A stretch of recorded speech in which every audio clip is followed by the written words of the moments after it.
పరిశుద్ధ గ్రంథంలో నుండి రాజుల మొదటి గ్రంథము 19వ అధ్యాయము. రాజుల మొదటి గ్రంథము 19వ అధ్యాయము 19వ వచనం నుండి చదువుకుందాం.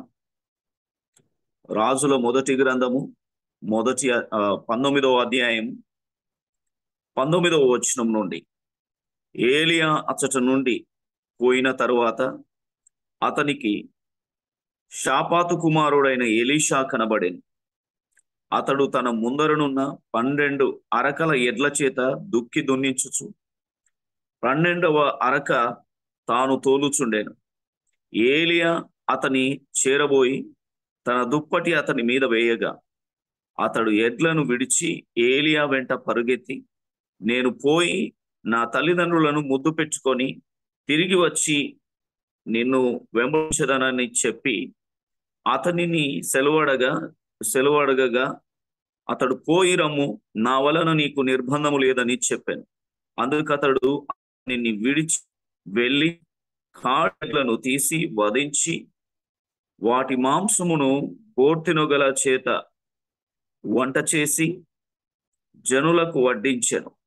వారు భోజనము చేసిన తరువాత అతడు లేచి ఏలియా వెంబడి వెళ్ళి అతనికి ఉపచారము చేయుచుండెను. దేవునికి మహిమ కలుగును గాక. క్రీస్తునందు ప్రియమైన దేవుని బిడ్డలారా, దేవుని యొక్క పరిచర్యకు కావలసినటువంటి అర్హతలు ఇక్కడ మనం చూడగలుగుతూ ఉన్నాం. నా ప్రియమైన దేవుని బిడ్డలారా, ప్రవక్త అయినటువంటి ఏలియా తన యొక్క జీవితము దేవునితో కొనిపోబడేటువంటి సమయము ఆసన్నమైంది. ఎవరు నెక్స్ట్? ఏలియా తర్వాత మరల అంతటి స్థాయిలో వాడబడేటువంటి ప్రవక్త ఎవరు అని ఒక సందిగ్ధమైనటువంటి పరిస్థితిలో ఉన్నప్పుడు దేవుడు ఏలియాకు, ఇదిగో పలానా స్థలంలో ఎలీషా ఉన్నాడు, వెళ్ళి అతని మీద నీ దుప్పటి వేసి అతని నీవు అభిషేకించు, లేకపోతే నీ పరిచర్యకు పిలువు అని ఏలియాకు తెలియపరిచినప్పుడు, నా ప్రియమైన దేవుని బిడ్డలారా, ఏలియా వెళ్ళి ఎలీషా పనిచేస్తున్నటువంటి స్థలంలో తన దుప్పటి తన మీద వేయగా ఎలీషాకు అర్థమైపోయింది, ఓహో, దేవుడు ఏలియా తర్వాత దేవుడు నన్ను వాడుకోబోతున్నాడు, తన పరిచర్యకు పిలుస్తూ ఉన్నాడు అనేటువంటి ఒక ఆలోచన తనలో కలిగినట్లుగా మనము చూస్తూ ఉంటున్నాం. దేవునికి స్తోత్రము కలుగును గాక. నా ప్రియమైన దేవుని బిడ్డలారా, బాగా గమనించాలి. ఎప్పుడూ ఒకరి ద్వారానే పరిచర్య జరుగుతుంది, ఎప్పుడు ఒకరి ద్వారానే ఒకరితోనే అది అంతమైపోతుంది అనడానికి వీల్లేదు. దేవుడు ఎప్పుడు ఆయన ఒకరిని ప్రత్యేకపరుచుకుంటాడు, ఆయన ఏర్పాటు చేసుకుంటాడు, ఆయన వాడుకునే దేవుడు అయి ఉంటున్నాడు. అందుకే ప్రతి విషయంలో కూడా నేనే, నా తర్వాత ఇంకేది లేదు అనడానికి వీల్లేదు. ఎందుకంటే దేవుడు వాడుకునేవాడై ఉంటున్నాడు, దేవుడు గొప్ప చేసేవాడై ఉన్నాడు, దేవుడు తన మినిస్ట్రీని కంటిన్యూ చేసేటువంటి వాడై ఉంటున్నాడు. అందుకే మనము దేవుడు ఎవరిని ఏర్పరచుకుంటాడు అనేటువంటి ఆ ఆలోచనతో ప్రార్థనాపూర్వకంగా కనిపెట్టవలసిందే. కానీ అరే ఇప్పుడు నెక్స్ట్ పరిస్థితి ఏంది అనేటువంటి సందిగ్ధంలో ఎప్పుడు కూడా ఉండకూడదు. ఎందుకు అనంటే ఇక్కడ ఏలియా గొప్ప ప్రవక్తగా వాడబడ్డాడు. ఇప్పుడు ఆయన కొనిపోబడేటువంటి సమయము ఆసనమైనటువంటి సమయంలో ఏంటి పరిస్థితి అనేటువంటి సందిగ్ధంలో ఉంటే దేవుడు ఏలియాతో చెప్తున్నాడు, నువ్వు వెళ్ళి పలానా ఎలీషాను అభిషేకించు అని. దేవునికి స్తోత్రము కలుగును గాక. ఎందుకు దేవుడు ఎలీషాను కోరుకున్నాడు? ఎందుకు దేవుడు ఎలీషా మీద నువ్వు వెళ్ళి దుప్పటి వేయమని చెప్తూ ఉన్నాడు? అసలు ఎలీషాను ఎన్నుకోవడానికి గల కారణాలు ఏంటి? అతనిలో ఉన్నటువంటి ఆ మంచి సుగుణాలు లేకపోతే లక్షణాలు ఏంటి అని మనం ఆలోచన చేస్తే ఒక 3 ప్రాముఖ్యమైనటువంటి లక్షణాలను నేను మీకు కనపరుచాలని, తెలియజేయాలని ఆశపడుతూ ఉంటున్నాను. మొట్టమొదటి మంచి లక్షణము, నా ప్రియమైన దేవుని బిడ్డలారా, ఎలీషా కష్టపడే మనస్తత్వము కలిగిన వాడై ఉంటున్నాడు. దేవునికి స్తోత్రము కలుగును గాక. ఎలా చెప్పగలము ఆ మాట అని అంటే, ఇక్కడ వ్రాయబడినటువంటి మాట, అతడు తన ముందరనున్న 12 అరకల ఎడ్ల చేత దుక్కి దున్నించుచు 12వ అరక తాను తోలుచుండెను. నా ప్రియమైన దేవుని బిడ్డలారా, ఇక్కడ ఎలీషా కష్టపడే మనస్తత్వము కలిగినటువంటి వ్యక్తిగా మనకు కనిపిస్తూ ఉంటున్నాడు. అనగా తనకెంతో విస్తారమైనటువంటి పొలం ఉంది. ఆ విస్తారమైనటువంటి పొలములో మరి 12 అరకల ఎడ్ల చేత ఆ దుక్కి దున్నిస్తూ ఉంటున్నాడు, భూమిని సాగు చేస్తూ ఉంటున్నాడు. అలాగే 12వ అరక తాను తోలుతూ కష్టపడుతున్నటువంటి వ్యక్తిగా మనకు కనిపిస్తూ ఉంటున్నాడు. ఇక్కడ మనం గుర్తించవలసిన ప్రాముఖ్యమైన విషయం ఏంటంటే, అతడు కష్టపడే మనస్తత్వము కలిగిన వాడు అయి ఉంటున్నాడు, కానీ సోమరి వాడు మాత్రము కాడు. నా ప్రియమైన దేవుని బిడ్డలారా, దేవుడు ఎవరినైనా తన పరిచర్య కొరకు లేకపోతే తన మినిస్ట్రీని కొనసాగించడానికి ఆయన ఏర్పాటు చేసుకుంటాడు అని అంటే, ఆయన సోమరిపోతులను మాత్రం వాడుకోడు, ఆయన కష్టపడే వారిని మాత్రమే వాడుకుంటాడు అన్న సంగతిని మీకు జ్ఞాపకము చేస్తూ ఉంటున్నాను. ఎప్పుడు కూడా ఆయన సోమరులను ఇష్టపడేవాడు కాడు. నా ప్రియమైన దేవుని బిడ్డలారా, బాగా గమనించాలి. ఒక పేతురును దేవుడు వాడుకున్నాడు అని అంటే, పేతురు కష్టపడే మనస్తత్వము కలిగే వాడై ఉన్నాడు. తన 12 మంది శిష్యులు అందరినీ మనం చూస్తే, ఈవెన్ యూదా కూడా ఆయన రోమా సామ్రాజ్య అణచివేత కొరకు ప్రయాసపడుతున్నటువంటి వ్యక్తిగానే, అంటే బరబ్బాతో కలిసి పని చేస్తున్నటువంటి వ్యక్తిగానే ఉన్నాడు, కానీ సోమరిపోతుంబులాక మాత్రం లేడు. అంటే సోమరితనాన్ని దేవుడు ఎప్పుడు కూడా ఇష్టపడడు అని ప్రభు పేరట మీకు జ్ఞాపకం చేస్తూ ఉంటున్నాను. అందుకే దేవుని ఎదుట పనితనాన్ని కనపరచాలి. మనము పని చేస్తూ దేవుని ఎదుట కనబడాలి. దేవునికి పని చేసే వారముగా మనము దేవుని ఎదుట కనబడినప్పుడు తప్పకుండా ఆయన మనలను తన పరిచర్య కొరకు లేకపోతే తన పని కొరకు మనల్ని గొప్పగా వాడుకుంటాడు అన్న సంగతిని మీకు జ్ఞాపకము చేస్తూ ఉంటున్నాను, నా ప్రియమైన దేవుని బిడ్డలారా. ఓసారి గద్వాల ఏరియాలో నేను పాస్టర్గా పనిచేస్తున్నటువంటి సమయంలో, ఊరి పేరు ఏం చెప్పను కానీ, పనిచేస్తున్న సమయంలో ఒక తండ్రి తన కుమారుని తీసుకొని వచ్చి, పాస్టర్ గారు, మా వాడు ఏ పని పాట లేకుండా ఆ ఇంటర్ ఫెయిల్ అయిపోయి ఇక ఇష్టం వచ్చినట్లు తిరుగుతా ఉన్నాడు, కనీసం వీడిని సోమరిపోతులాగా తిరుగుతున్నాడు, కనీసం వీడిని ఆ బైబిల్ కాలేజీలో నన్ను జాయిన్ చేయి పాస్టర్ గారు అని చెప్పి నన్ను అడుగుతున్నాడు. అప్పుడు నేనేం చెప్పిన అంటే, నువ్వు నీ కొడుకు గురించి నీవే మంచి సర్టిఫికేట్ ఇవ్వట్లేదు, అటు సోమరిపోతులాగా తిరుగుతున్నాడు, ఫెయిల్ అయి తిరుగుతున్నాడు, ఇష్టం వచ్చినట్లుగా తిరుగుతున్నాడు అని నువ్వే చెప్తూ ఉన్నావు. అంటే దేవునికి కావాల్సింది కష్టపడేటువంటి వారినే దేవుడు ఏర్పాటు చేసుకుంటాడు, దేవుడు పిలుచుకుంటాడు, కానీ సోమరిపోతులను, సోమరితనంగా తిరిగేటువంటి వారిని దేవుడు పిలుచుకోడు.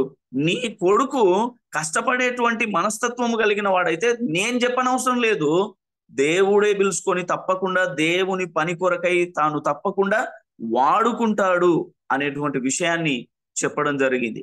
నిజమే నా ప్రియమైన దేవుని బిడ్డలారా, ఇక్కడ ఎలీషాను దేవుడు ఏర్పాటు చేసుకుంటూ ఉన్నాడు అని అంటే కారణం అతడు మంచి పనిమంతుడిగా కనిపిస్తూ ఉంటున్నాడు.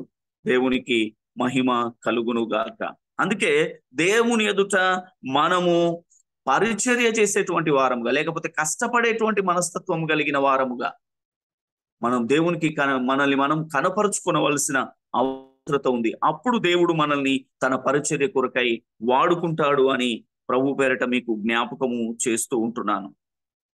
తర్వాత రెండవ ప్రాముఖ్యమైనటువంటి సుగుణం లేదా లక్షణము, ఎలీషా విధేయత కలిగిన వాడుగా మనకు కనిపిస్తూ ఉన్నాడు ఇక్కడ. ఎందుకు అనంటే ఇక్కడ వ్రాయబడినటువంటి మాట, ఏలియా అతన్ని చేరబోయి తన దుప్పటి అతని మీద వేయగా అతడు ఎడ్లను విడిచి ఏలియా వెంట పరిగెత్తి, నేను పోయి నా తల్లిదండ్రులను ముద్దు పెట్టుకొని తిరిగి వచ్చేదను అంటున్నాడు. నా ప్రియమైన దేవుని బిడ్డలారా, ఇక్కడ ఎప్పుడైతే ఏలియా వచ్చి తన మీద దుప్పటి వేసినప్పుడు, ఓహో దేవుడు నన్ను తన కొరకు వాడుకోవాలని ఆయన పిలుస్తూ ఉంటున్నాడు. ఈ ప్రవక్త ద్వారా నాకు ఆ కన్ఫర్మేషన్ ను దేవుడు కలుగజేస్తూ ఉన్నాడు అని ఎప్పుడైతే నిశ్చయత తనలోనికి వచ్చిందో, వెంటనే ఆ పిలుపుకు లోబడుతూ ఉన్నాడు, విధేయత చూపుతూ ఉన్నటువంటి వ్యక్తిగా మనకు కనిపిస్తూ ఉన్నాడు. దేవునికి మహిమ కలుగును గాక. అందుకే విధేయత కలిగిన వాడు కాబట్టే వెంటనే ఆ ప్రవక్త దగ్గరికి లేకపోతే ఏలియా దగ్గరికి వెళ్ళి, అయ్యా నేను దేవుని యొక్క పిలుపును నేను అంగీకరిస్తూ ఉన్నాను, దానికి నేను విధేయత చూపుతూ ఉన్నాను, కానీ చివరిగా ఒక్కసారి నా తల్లిదండ్రులను నేను కలుసుకొని, నా తోబుట్టువులను లేకపోతే నా చుట్టుపక్కల ఉన్నటువంటి వారందరినీ ఒక్కసారి కలుసుకొని వారితో సంతోషించి తిరిగి వచ్చేస్తాను. ఎందుకు అనంటే తర్వాత మరలా వారిని నేను చూస్తానో లేదు.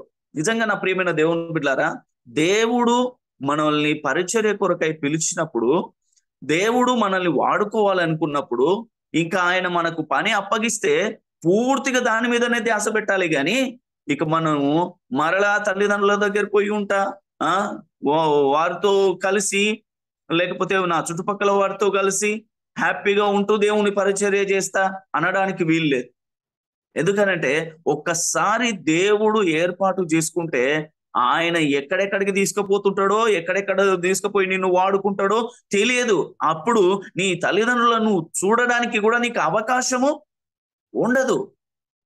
ఈవెన్ మన ఈ మెనోనైట్ లో మనం పాస్టర్స్ ఎలా తయారైపోయినాం అంటే, హ్యాపీగా మనము ఊర్లలో మనం ఉంటాం, మన ఇంట్లో మన తల్లిదండ్రులను మనం చూసుకుంటూ ఉంటాం, అంత చేసుకుంటా మరలా మినిస్ట్రీలో వాడబడుతూ ఉంటాం. కానీ కొన్ని మినిస్ట్రీలను మనం చూస్తే పూర్తిగా దేవునికి తమ్మును తాము సరెండర్ చేసుకొని సబ్మిట్ చేసుకొని ఇక ఎక్కడికో పోయి వాడబడుతూ ఉంటారు. నాకు తెలిసిన ఒక కుటుంబము, వాళ్ళ కుమారుడు హోసన మినిస్ట్రీలో జాయిన్ అయ్యాడు, ఎప్పుడో వెళ్ళిపోయాడు హోసన మినిస్ట్రీలోనికి. తల్లిదండ్రులే ప్రతి సంవత్సరం గుడారాల పండుగకు వెళ్ళి అక్కడ కుమారుని చూసుకొని వస్తారు, కానీ కుమారుడు మాత్రం ఇక రానే రాడు. ఎప్పుడో ఆ కర్నూల్లో మీటింగ్స్ కానీ లేకపోతే అక్కడక్కడ మీటింగ్స్ ఉన్నప్పుడు అలా వచ్చి తల్లిదండ్రులను చూసుకొని మరలా మీటింగ్ టైం కల్లా వెళ్ళిపోతాడు. నా ప్రియమైన దేవుని బిడ్డలారా, అంటే తల్లిదండ్రులను చూసుకోవడానికి కూడా ఇక వీలు పడదు, బంధుమిత్రులతో కలిసి ఉండడానికి ఇక వీలు పడదు. పూర్తిగా దేవుని పరిచర్యలో వారు నిమగ్నమైపోయి ఉంటారు. దేవుడు ఎక్కడికి నడిపిస్తే అక్కడికి వెళ్తూ ఉంటారు, ఎక్కడ వాడుకుంటుంటే అక్కడ వాడబడడానికి తమ్మును తాము సబ్మిట్ చేసుకుంటారు. ఆ రీతిగా నా ప్రియమైన దేవుని బిడ్డలారా, దేవుని యొక్క పరిచర్యలో ఇక తల్లిదండ్రులను కలుసుకుంటానో లేదో, ఒక్కసారి నా తల్లిదండ్రులను వెళ్ళి నేను మనసారా ముద్దు పెట్టుకొని వారి ఆశీర్వాదం తీసుకొని వచ్చేస్తాను అని ఎలీషా బయటికి వెళ్ళిపోయాడు. నా ప్రియమైన దేవుడు, దానికి ఏలియా కూడా అది ఆ మాట ఆయనకు నచ్చిందేమో, ఓకే మంచిది, నీ తల్లిదండ్రుల దగ్గరికి వెళ్ళి నువ్వు ఆ విషయాన్ని చెప్పి నువ్వు వాళ్ళతో వీడుకోలు పొందుకొని వచ్చేసేయి అని ఏలియా కూడా పర్మిషన్ ఇవ్వడం జరిగింది. అందుకే ఏలియా ఎలీషా పోయాడు, తన తల్లిదండ్రులను ముద్దు పెట్టుకున్నాడు, వాళ్ళతో కలిసి సంతోషించాడు. ఈవెన్ తన చుట్టుపక్కల వారందరికీ కూడా మంచి విందును ఏర్పాటు చేశాడు. ఇదిగో నేను దేవుని పరిచర్యకు వెళ్ళిపోతూ ఉన్నాను, దేవుడు నన్ను తన పరిచర్య కొరకై పిలుచుకున్నాడు, ఇప్పుడు నేను వెళ్ళిపోతూ ఉన్నాను. అందుకే నాకు మీ అందరితో కలిసి ఇదే నా చివరి దినము, లేకపోతే నా చివరి సమయము అని వారందరితో కలిసి సంతోషించి వారితో వీడుకోలు తీసుకొని ఇంకా దేవుని పరిచర్యలోనికి వచ్చేసాడు. అంటే ఎంత విధేయత కలిగినటువంటి వ్యక్తిగా ఎలీషా కనిపిస్తూ ఉన్నాడో మనము చూడాలి నా ప్రియమైన దేవుని బిడ్డలారా. అలాంటి విధేయత కలిగినటువంటి జీవితము మనలో ఉందా? ఒక్కసారి మనల్ని మనం జ్ఞాపకం చేసుకోవాలి. కష్టపడేటువంటి మనస్తత్వము కలిగి ఉండాలి. రెండవది, దేవుడు మనల్ని పిలుచుకున్నప్పుడు ఆ పిలుపుకు మనం విధేయతను కనపరచవలసిన వారమై ఉండాలి. దేవునికి స్తోత్రము కలుగునుగాక. మూడవ ప్రాముఖ్యమైన విషయాన్ని చెప్పి నేను ముగించేస్తాను. 21వ వచనం చివరి లైన్, వారు భోజనము చేసిన తర్వాత అతడు లేచి ఏలియా వెంబడి వెళ్ళి అతనికి ఉపచారము చేయుచుండెను.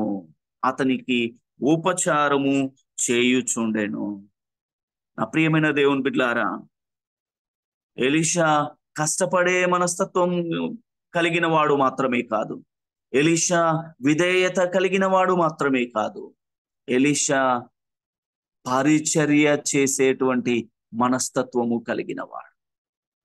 నా ప్రియమైన దేవుని బిడ్డలారా, బాగా గమనించాలి. అతడు మంచి ఆస్తిపరుడు, విస్తారమైనటువంటి పొలాన్ని కలిగినటువంటి వాడు, మంచి స్టేటస్ ఉన్నటువంటి వాడు, మామూలు వ్యక్తి ఏం కాదు, ఒక ఉన్నతమైన స్థితిని కలిగినటువంటి వాడే. కానీ నా ప్రియమైన దేవుని బిడ్డలారా, వెంటనే ఒక్క రోజులనే నేను ఇంటర్నేషనల్ స్పీకర్ అయిపోవాలి అనుకోలే. ఏం చేశాడంటే ఒక్క తల్లిదండ్రులతో వీడుకోలు తీసుకొని వచ్చేసి వెంటనే ప్రవక్త అయినటువంటి ఏలియా దగ్గర పరిచర్య చేస్తూ ఉన్నాడంట. అనగా వచ్చి ఆయన ఏం పని చెప్తే ఆ పని చేయటం ప్రారంభించాడు. నా ప్రియమైన దేవుని బిడ్డలారా, 2002వ సంవత్సరం బైబిల్ కళాశాలకు, శంషాబాద్ ఎంబీసీ బైబిల్ కళాశాలకు BTS ట్రైనింగ్ నిమిత్తమై వెళ్ళాను. వెళ్ళిన మొదటి రోజే నాకు ఎదురైనటువంటి సంభవాన్ని మీతో పంచుకోవాలని ఆశపడుతున్నా. ఈరోజు మధ్యాహ్నం పోయినా అక్కడ వారు నాకు హాస్టల్లో రూమ్ ఇస్తే, అప్పటికి నాకు వివాహం కాలేదు, హాస్టల్లో రూమ్ ఇస్తే పోయినా, సామాను పెట్టుకున్నా, ఇక నైట్ లైబ్రరీ వెళ్ళి చదువుకున్నా, వచ్చి పడుకున్నా. మార్నింగ్ 5 o'clock వాళ్ళు లేపి, అందరూ హాస్టల్ ప్రేయర్ జరుగుతుంది ఎవ్రీ ఎర్లీ మార్నింగ్. ఇక ఆ హాస్టల్ ప్రేయర్కి లేపితే వెళ్ళాను, వెళ్ళి ఆ ప్రేయర్లో పాల్గొన్నాను. ఉదయం ఆ ప్రేయర్ అయిపోయిన తర్వాత ఈరోజు బాత్రూమ్స్ క్లీన్ చేసేటువంటి పని, హాస్టల్ అంతా ఊడ్చేటువంటి పని, పలానా రూమ్ నెంబర్ కలిగిన వారు అని మా పేర్లు చదివారు. ఒక రూమ్ లో ఒక 4 ఉంటాం. ఆ రూమ్ లో ఆ పేర్లు చదివినప్పుడు అది మా రూమే. ఫస్ట్ డే ఏంది, నేను నిన్ననే కదా వచ్చింది, అప్పుడే నాకు ఈ బాత్రూమ్స్ కడిగేటువంటి హాస్టల్ అంతా శుభ్రం చేసేటువంటి పని నాకు ఇచ్చారేంది అని చెప్పి, అన్న నేను నిన్ననే వచ్చింది అని అంటే, నువ్వు నిన్న వచ్చినా ఇంకా 10 రోజులకు వచ్చినా నీకు ఈ పని అయితే తప్పదు, వెళ్ళి మొదట ఈ పని నువ్వు చెయ్యి, అప్పుడు నువ్వు పరిచర్యకు ఎంత ఉపయోగపడతావో, ఎలా నువ్వు పరిచర్యలో వాడబడతావో నీకు అర్థమవుతుంది. పోయి ఫస్ట్ ఈ పని చేయాలంటే, నా ప్రియమైన దేవుని బిడ్డలారా, ఏమాత్రం సంకోచించకుండా, ఆ రూమ్ లో ఉన్న వాళ్ళు నాకంటే సీనియర్స్, నేనే జూనియర్ను కాబట్టి ఆ సీనియర్స్ అంతా నా మీదకే ఆ బకెట, జగ్గు, పెనాయిల్ అన్ని నాకు, ఆర్పిక్ అన్ని నాకు ఇచ్చేసి అన్ని నువ్వు అని చెప్పి పంపించారు. ప్రియమైన దేవుని బిడ్డలారా, ఏమాత్రం సంకోచించకుండా, ఏమాత్రం ఇబ్బంది పడకుండా, ఓకే దేవుడు ఈ రీతిగా నన్ను పరీక్షిస్తూ ఉన్నాడే అని వెళ్ళి ఆ పనంతా చేసేసాను. మొత్తం గడిగేశాను. అస్సలంతా ఊడ్చుకుంటూ వచ్చేసాను. దేవునికి మహిమ కలుగును గాక. అంటే వెంటనే మనము ఇంకా బైబిల్ కాలేజ్కి వెళ్తే బైబిల్ ట్రైనింగ్ లో ఓన్లీ ఇంకా మనకు బైబిల్, ప్రార్థన ఇవే నేర్పిస్తారు అనడానికి వీల్లేదు. అక్కడికి వెళ్ళిన తర్వాత ఈ వ్యక్తిగతమైనటువంటి పనులు కూడా మనమే చేసుకోవాలి. ఎప్పుడైతే మనము ఆ పనులన్నీ చేసుకుంటామో, నా ప్రియమైన దేవుని బిడ్డలారా, దేవుడు మనల్ని మలుస్తూ ఉన్నాడన్నటువంటి సంగతిని మనం జ్ఞాపకం చేసుకోవాలి. ఆ రీతిగా నా ప్రియమైన దేవుని బిడ్డలారా, దేవుని యొక్క పరిచర్యలో మనల్ని మనము సంపూర్ణంగా దేవునికి సమర్పించుకొని అది ఏ పనైనా సరే చెయ్యటానికి మనం సిద్ధపడాలి.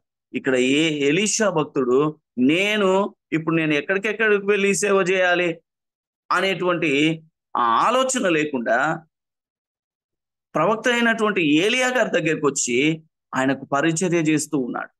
అయ్యా ఏం పని చేయాలి చెప్పు అని అడుగుతూ ఉన్నాడు. ప్రతి పని విషయంలో నమ్మకస్తుడుగా దేవుని ఎదుట తన్ను తాను కనబరుచుకున్నాడు. కాబట్టే ఏలియా తర్వాత రెండంతల ఆత్మ చేత ఎలీషా నింపబడి ఏలియా కంటే గొప్ప కార్యములు చేసినటువంటి వ్యక్తిగా ఎలీషా కనబడుతూ ఉన్నాడు. అంటే మొదట ఆయన కష్టపడే గుణం కలిగిన వాడై ఉన్నాడు. రెండవది విధేయత కలిగిన వాడై ఉన్నాడు. మూడవది పరిచర్య చేసే ఆ మంచి మనస్తత్వము కలిగిన వాడై. ఈరోజు మనము, నా ప్రియమైన దేవుని బిడ్డలారా, మన జీవితాల్లో ఏ రీతిగా మన పరిచర్యను కొనసాగిస్తూ ఉంటున్నాం, ఏ రీతిగా మన జీవితాన్ని దేవుని చేతుల్లో పెట్టాం, దేవుడు మనల్ని ఈ రీతిగా వాడుకుంటూ ఉన్నాడంటే ఆయన ఎదుట మనం ఎలా నడుచుకుంటూ ఉన్నాం ఒక్కసారి ఆలోచన చేసుకొని, ఎలీషా లాంటి ఈ మంచి లక్షణాలు కలిగి దేవుని ఎదుట మనము మన పనిని చూపించినప్పుడు తప్పకుండా ఆయన గొప్పగానే వాడుకుంటాడు. ఎలీషాను గొప్పగా వాడుకున్నటువంటి దేవుడు మనలందరినీ కూడా తన మహిమ కొరకు నిలబెట్టుకొని వాడుకునేటువంటి శక్తిమంతుడు అయి ఉన్నాడు అన్న సంగతిని మీకు జ్ఞాపకము చేస్తూ, ఈ వేకువజామున ఈ ప్రార్థనలో మరి ఈ యొక్క జూమ్ ప్రేయర్ ఫెలోషిప్ లో పాల్గొని ఈ వాక్యాన్ని వింటున్న ప్రతి ఒక్కరు కూడా ఆ రీతిగా మంచి సమర్పణ కలిగినటువంటి వారమై దేవుని ఎదుట మనల్ని మనము కనపరుచుకోవాలని ప్రభు పేరిట మీకు జ్ఞాపకము చేస్తూ ఈ కొద్ది వాక్యాన్ని ముగిస్తూ ఉన్నాను. దేవుడి మాటలను దీవించి ఆశీర్వదించును గాక.